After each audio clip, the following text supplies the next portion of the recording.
Tem 7 opções, né? Então ela pode escolher duas e pode repetir uma das duas, né? Só tem isso aí ou tem mais alguma coisa?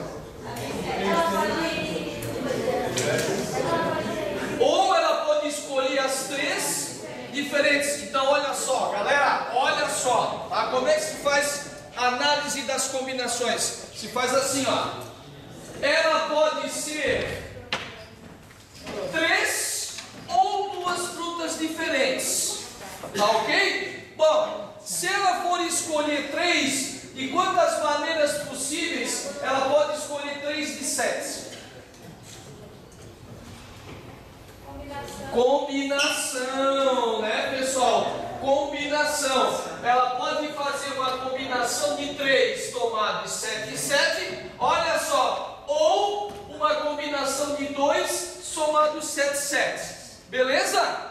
Bom, aí usa aquela formulazinha de combinação que a gente já falou aqui na primeira aula, né? Usa a formulazinha da combinação. E o que eu faço com os dois resultados? Soma, princípio aditivo. Então nós vamos ter aquelas combinações ali. Uma vai dar 35, a outra vai dar 21. O total é 56. A resposta correta é a letra C.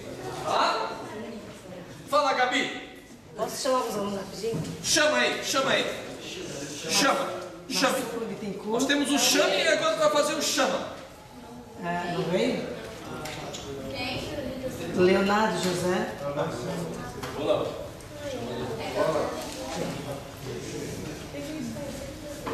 João Vitor Silva Nascimento.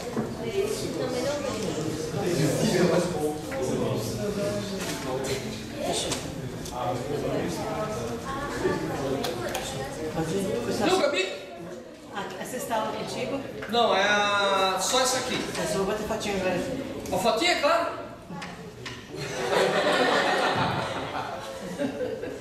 Pode bater sim. Vamos lá. Pessoal, exercício 7 aí, tá? Olha só, logaritmos. Ok? Logaritmos.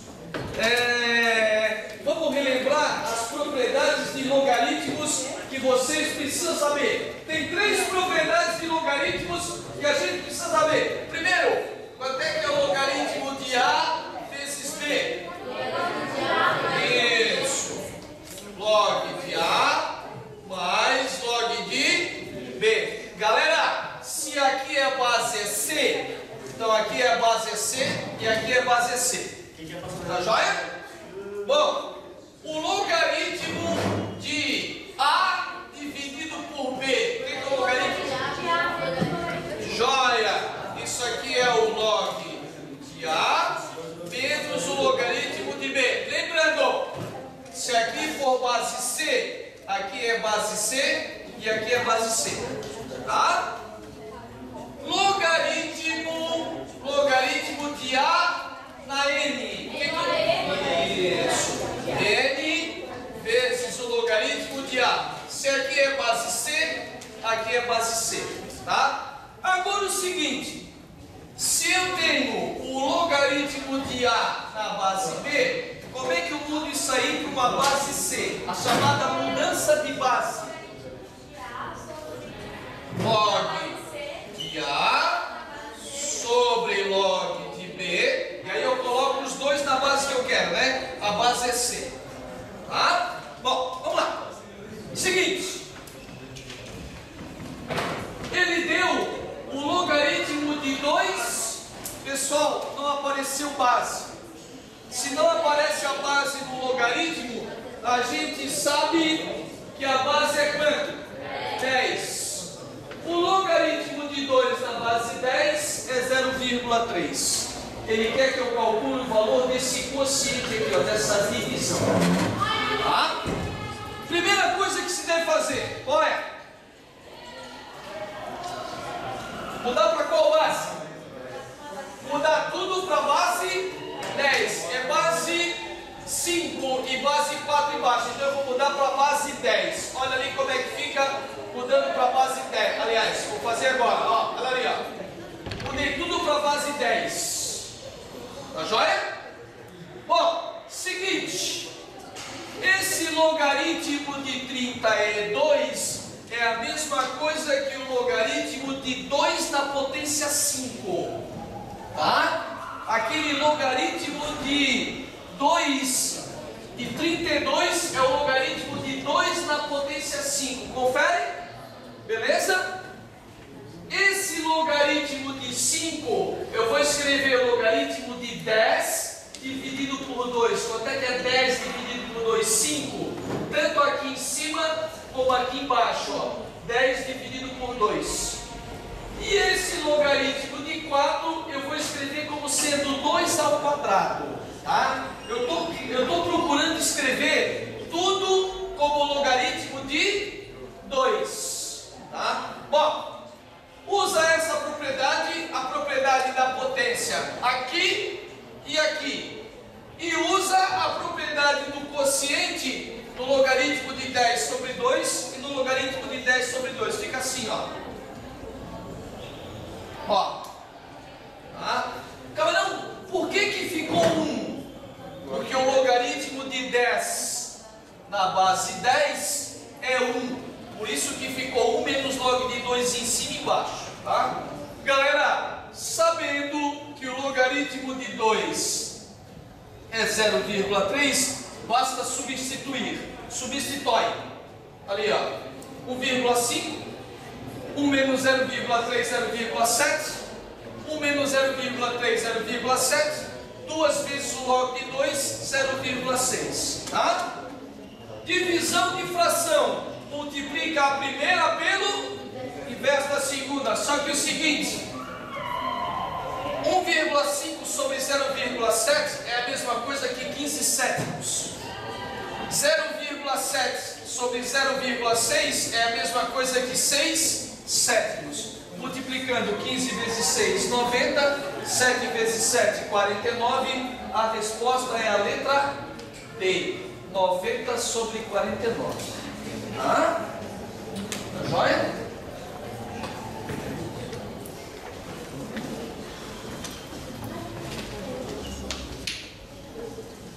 Eles podem trabalhar muito, gente, com funções desse tipo aqui, ó. Vou botar aqui x igual a y mais o logaritmo de m na base n. Né? Aí eles podem dar valor para x, dar valor para y. O que faz? Passa isso aqui para cá subtraindo. X menos y igual ao log de m na base n. E aí tu deslogaritmiza, né? N elevado a m, aliás, a x menos y, né? É igual a m. Tá? Lembrando a definição de logaritmo, vamos relembrar a definição de logaritmo.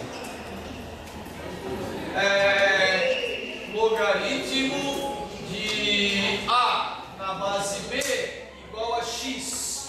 Lembra sempre da base. Lembra sempre da base e fechando o círculo. B elevado a x. B elevado a x igual a. Beleza, galera? Começando pela base. B elevado a x igual a definição de logaritmo. Ok? Beleza? Vamos lá, em frente. 8.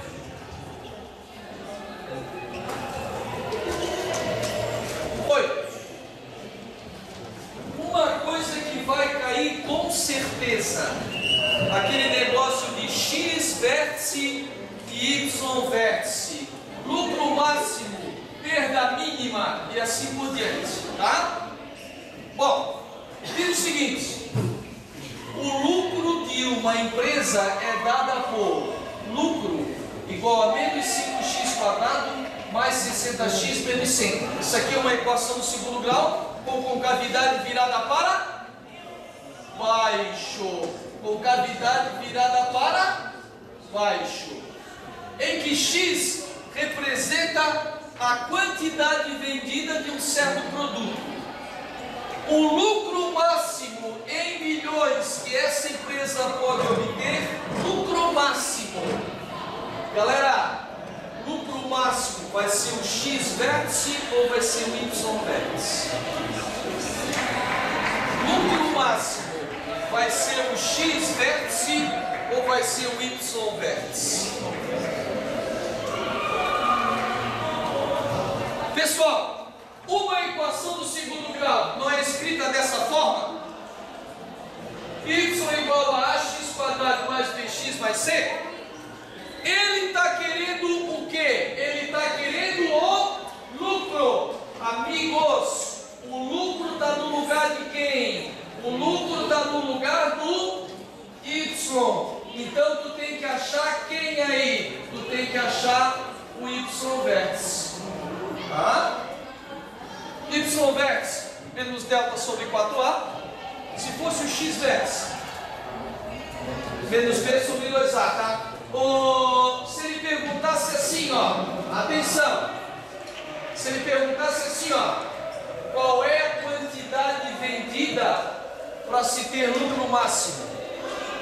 Vou repetir, qual é a quantidade vendida?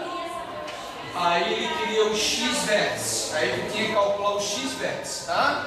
Se ele pedisse a quantidade vendida para ter lucro máximo, aí seria o X vértice. Como ele quer saber qual é o lucro máximo, é o Y vértice. Substitui. Menos delta sobre 4A. O delta vocês sabem que é B ao quadrado menos 4AC, né? Beleza? Tá? Substitui ali, faz os cálculos. Tá? Vai dar 80. Esse é o lucro máximo, tá? 80. Alternativa correta, letra B.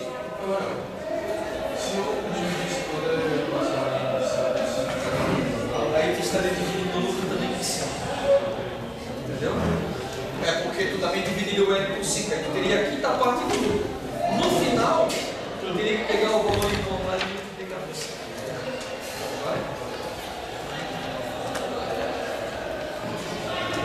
Dividir aqui, né? Tudo por 5, né? Tudo bem, o lucro também vai ficar dividido por 5. Aí tu achava aquele lucro com aquela equação dividida por 5, né? Seria menos x ao quadrado mais 12 menos 20, né? E teria um Lzinho ali, né? Só que não seria a resposta ali, teria que multiplicar por 5. Tá? Beleza? Galera, com certeza vocês vão ter alguma questão dessa aí de equação de segundo grau, tá? Para saber ou o X vértice ou o Y vértice, com certeza, vai ter umas 2 ou 3 questões dessa aí, tá? Vocês já sabem qual é o procedimento. Primeiro identificar se ele quer saber o X vértice ou o Y vértice, tá? Aí você tem que ver quem é que está no lugar do Y. Se ele está pedindo a variável que está no lugar do Y, é o Y vértice. Se ele está pedindo a variável que está no lugar do X, é o X do vértice, tá? Vamos lá. Esse é um exercício bem simples, né? De análise combinatória, de contagem. Ramsés vai ao restaurante Faraó e verifica que é no cardápio 4 tipos diferentes de carne: frango, bovina, peixe e suína. 3 acompanhamentos distintos: arroz, macarrão e farofa. E 6 tipos distintos de bebida: cerveja, caipirinha, suco, água, vinho e chá gelado. Sabendo que Ramsés vai escolher um tipo de carne, um acompanhamento e uma bebida, de quantas maneiras ele pode fazer a refeição? Só multiplicar, né, gente? Só multiplicar, né? Vai ser 4 vezes 3 vezes 6 vai dar 72. Resposta correta. Só multiplicar. Tá joia? Tranquilo?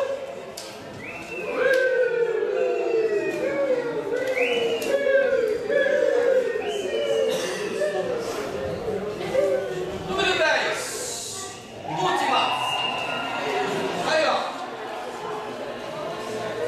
Tá?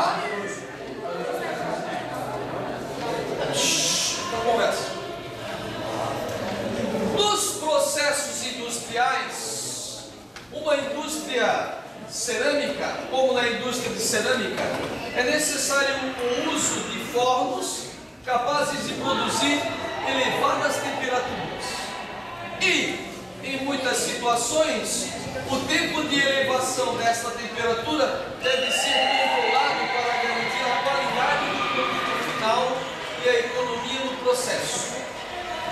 Em uma indústria de cerâmica, o forno é programado para elevar a temperatura ao longo do tempo, de acordo com essa função aqui. O T é a temperatura e o T minúsculo é o tempo. Tá, galera? Vocês têm que entender as variáveis. O T maiúsculo é de temperatura, o T minúsculo é de tempo. Então, olha só, a temperatura é dada por essa expressão quando o teu tempo está entre 0 e 100. A tua temperatura é dada por essa expressão do segundo grau quando a tua temperatura é maior que 100. Em que T é o valor da temperatura atingida pelo forno em graus Celsius, e o T minúsculo é o tempo em minutos, decorridos desde o instante que o forno é ligado. Uma peça deve ser colocada nesse forno quando a temperatura for 48 e retirada quando a temperatura for 200 graus Celsius. O tempo de permanência dessa peça no forno deve ser igual a... E aí, pessoal? O que deve fazer? O que é esse 48 aqui? Temperatura. Agora eu pergunto para vocês: vocês vão substituir a temperatura na de cima ou na de baixo? 48, na de cima ou na de baixo? Na de cima. Porque a de cima é quando o tempo é menor que 100 minutos. Se tu coloca numa temperatura de 48 graus, é nesse tempo inicial aqui, ó, tá? Então, substituindo a temperatura por 48, vai ficar 48 igual a 7 quintos de T mais 20. Vou passar para o lado de mim.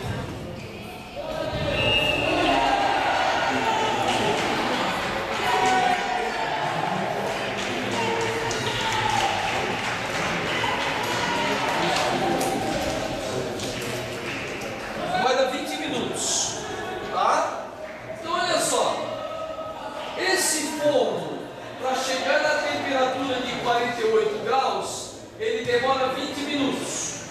Agora vamos ver o tempo que ele leva para chegar na temperatura de 200 graus.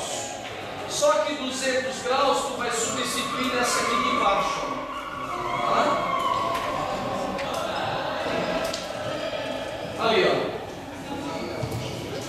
Substituir a temperatura por 200. Isso aqui vai dar uma equação do segundo grau que vai achar o tempo, tá? Passa para cá, fica menos 200, dá 120. Multiplica tudo por 125, né? Ok? Multipliquei tudo por 125, deu isso. Dá para dividir tudo por 2. Vamos dividir tudo por 2. Daí a equação do segundo grau já simplificada, tá? Utilizando a fórmula de Bhaskara, nós vamos achar os seguintes tempos: 150 minutos e 50 minutos. Esse de baixo aqui não convém por quê, gente? Porque quando a temperatura é menor, quando o tempo é menor que 50 minutos, tu tem que usar a fórmula de cima, não a fórmula de baixo, tá? Então essa aqui não convém porque o tempo tem que ser maior que 50. Aliás, tem que ser maior que 100. E aqui é igual a 50, tá? Então essa aqui não convém. O tempo para se chegar a 200 graus é 150 minutos, tá? Bom, ela vai entrar com 20 minutos e vai sair com 150 minutos. Então, demora 150, mas entrou com 20 minutos, o tempo que ela tem que ficar no forno é 130 minutos. Tá? Ela tem que ficar 130 minutos no forno, essa peça. Tá? Ok? Bom, gurizada, é isso aí.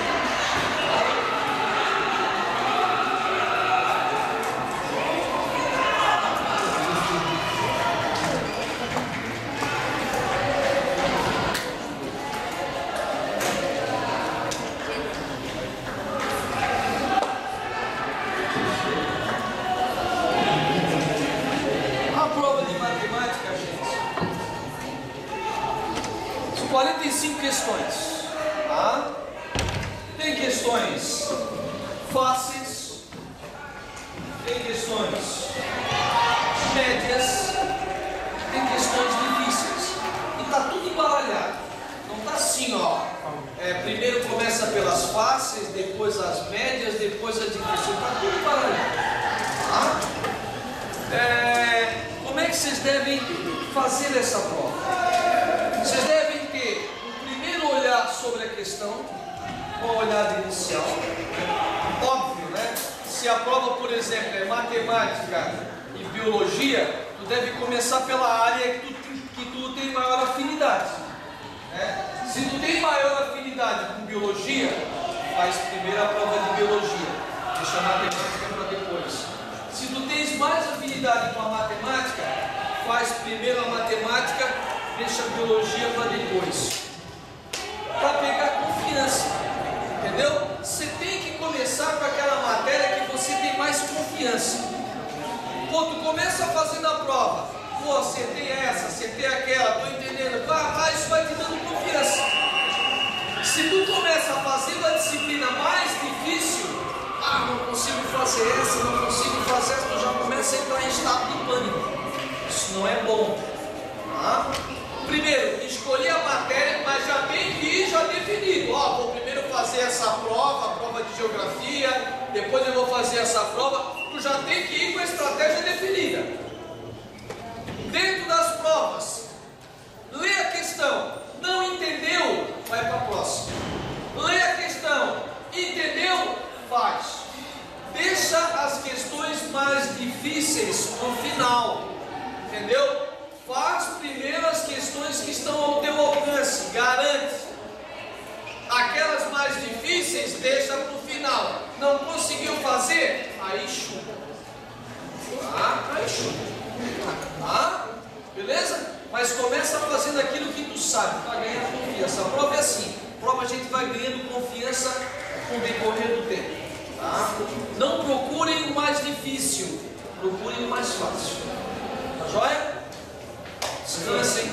Qual é o tipo de mais? Hã? Qual é o tipo de mais que dá mais?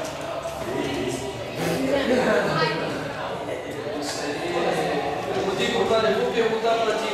Eu tenho um amigo, o nome dele é a gente chama ele de Tom Hanks, Maurício. Ele parece com aquele ator Tom Hanks. Tom Hanks é o seguinte, cara. Todo o resultado da Mega Sena, ele pega lá e coloca no banco do computador dele uma planilha, sei lá, que ele bota os números que mais deram, que menos deram. Eu falei, Tom, isso não adianta nada. Mas por que, professor? Isso aqui eu sei os números que estão para que não adianta nada. O sorteio da Mega Sena é aleatório, cara. O fato de o número ter dado ontem não significa que ele vai dar hoje novamente. O sorteio é aleatório, né? Então, sempre que você faz uma escolha de gabarito aleatoriamente, a chance de cair a letra E, ou cair a letra B, ou cair a letra C, todas elas são aleatórias, é 20%. Se tu chutar todas C, tu vai ter 20% vai tirar 2 na prova. Por isso é que a média para quem chuta é em torno de 2 a 3. Eu já te digo a minha experiência, eu sei que quando o aluno chuta, quando eu pego já a questão de ler, isso aqui vai tirar 2 ou 3. Porque a média é de assim para quem chuta. Então, se tu chutar tudo A, tu vai acertar 20%, em torno disso. Um pouquinho para mais, um pouquinho para menos. Se tu chutar tudo B, 20%. Então não tem isso, é aleatório. A distribuição do gabarito é aleatória. A melhor estratégia é ler e tentar resolver aquilo que for possível. Aquilo que não for possível, é outra opção. Tá certo?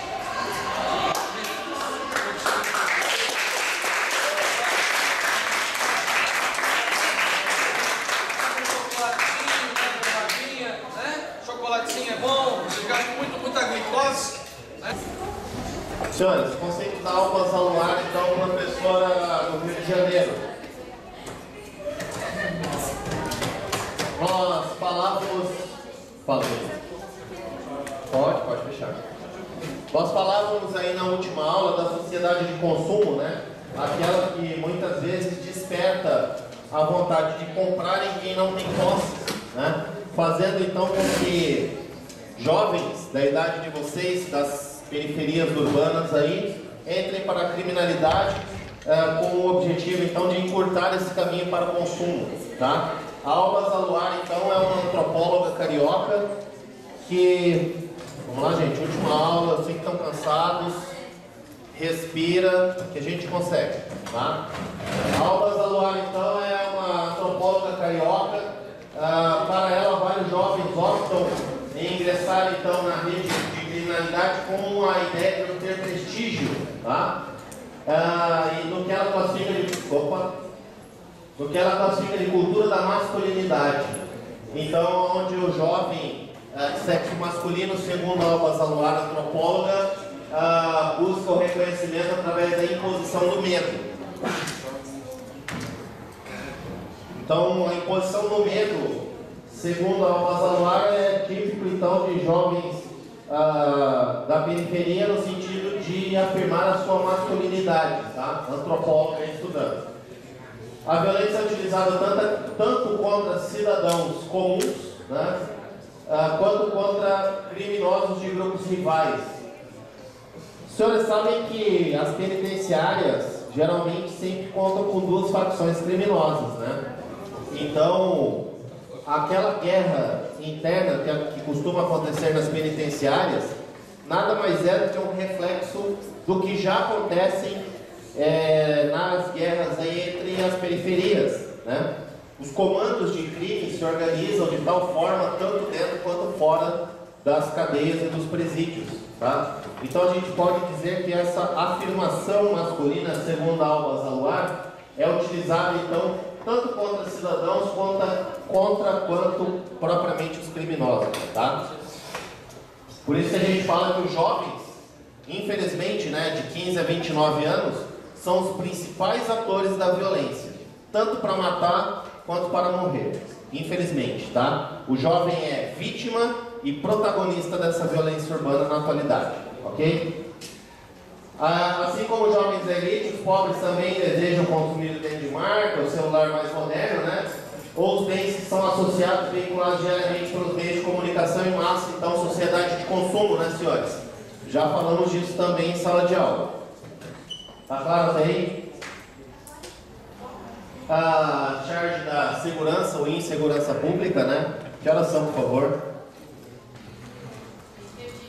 8h33, me avisem, por favor, falta 2 minutinhos. Então, a segurança pública, né, em forma de charge, aí, novamente, como a gente disse, o Enem é recheado de charges, fotos, etc., para serem analisadas com os enunciados, né? Então, muitas vezes, a própria charge ali, o conteúdo dela é tão revelador quanto o enunciado, tá? Cadeia e cemitério, né? É esse o prestígio, então, que o jovem vai adquirir utilizando da criminalidade como como é que fala quando a gente vai cortar um caminho? Como atalho, obrigado. Como atalho, então, para a sociedade de consumo, né? Como eu disse, então, jovens são protagonistas e vítimas da violência urbana, ok? Junto com o prestígio, o poder possibilitado com o lucro de comércio e venda de drogas ilícitas, vem a morte sempre violenta e precoce, tá? Então, se o jovem da criminalidade não está na cadeia, ele está indo para o cemitério. Essa que é a verdade, tá? Então, o jovem é algoz do próprio jovem, infelizmente. Falando um pouco de violência legítima, nós já estudamos violência legítima. O teórico da violência legítima é o... Quem? Não, o teórico fala sobre violência legítima. Weber, muito bem, Max Weber, né? Já falamos então que o Weber ele fala da violência legítima, aquela praticada pelo Estado, é considerada legítima por se apoiar num conjunto de normas e leis, ok? o que é considerado crime e sua punição podem variar de uma nação para outra, mas em todas elas a função do Estado é fazer cumprir a lei. Tá, senhores? Claro até aí? O Estado cumprindo a lei.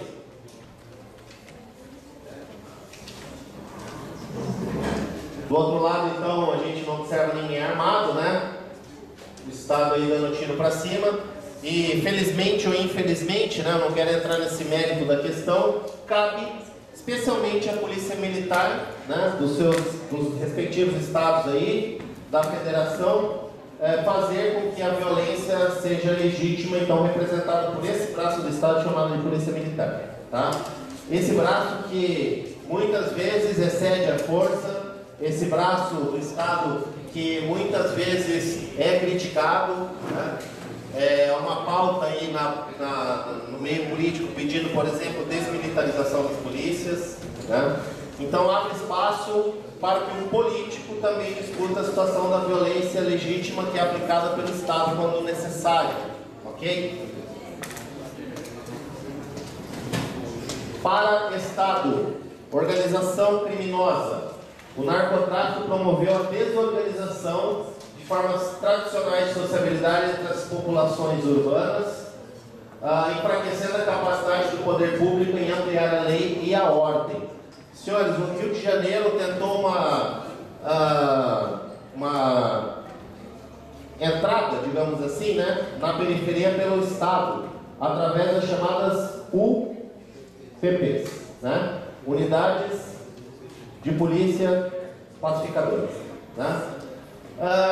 Os UPPs são justamente uma tentativa de resposta à organização do narcotráfico, né? Por quê? Porque no Rio de Janeiro, especialmente, nós observamos que o narcotráfico se organizou de tal forma, juntamente com as milícias, né, que também assistiram Tropa de Elite 1 e 2. No 2, especialmente, tem a questão das milícias, né? As milícias, o que é que são? As milícias geralmente são funcionários públicos ligados à segurança pública, que com o discurso de garantir a segurança pública simplesmente tomam o morro como feudo, né? Ali eles, em tese, garantem a segurança do cidadão, do trabalhador contra o traficante, eles expulsam o traficante do morro, mas tomam conta do morro. Você só vai consumir água que eles venderem, você só vai colocar o gatonete que eles venderem, né? E assim por diante. Você só vai comprar no mercadinho ali do bairro que eles indicarem, porque sempre em cima dessas mercadorias aí, desse consumo, eles estão tendo um percentual, quando não são donos da mercadoria. Tá? Então, as milícias que não estão no slide também são uma resposta ao narcotráfico, porém uma resposta ilegal. Tá? Aqueles que são pegos comandando ou fazendo parte de milícias também são criminosos, ainda que sejam funcionários públicos. Tá? Tem que ser exonerado do cargo. Então as UPPs são uma resposta, né, à organização do narcotráfico, que hoje a gente observa que está tão organizado, tanto dentro quanto fora dos presídios. Tá? Ali mais uma vez, né, as forças de segurança, que em tese são responsáveis por garantir a segurança da população, muitas vezes fazendo abuso do poder de fogo, né? A mãe negra e seu filho negro ali chorando. Sociabilidade violenta, também falamos aí no nosso decorrer do ensino médio. Quem estuda sociabilidade violenta, Luiz Antônio Machado da Silva. Para ele, a sociabilidade violenta não é um problema do Estado ausente, mas da conivência entre a ordem institucional e uma ordem cujo princípio norteador é a violência. Tá? No âmbito da sociabilidade violenta, não há certeza, ninguém sabe exatamente como agir, o que acaba gerando nos cidadãos uma profunda sensação de insegurança. E quem é que recorre à segurança, senhores? Ricos ou pobres? Ricos, né? O rico paga simplesmente uma segurança particular, ele paga a blindagem do carro, ele mora no condomínio fechado, né? Então ele se cerca de segurança, ao passo que o pobre vive aí perenemente, né, com essa questão da insegurança.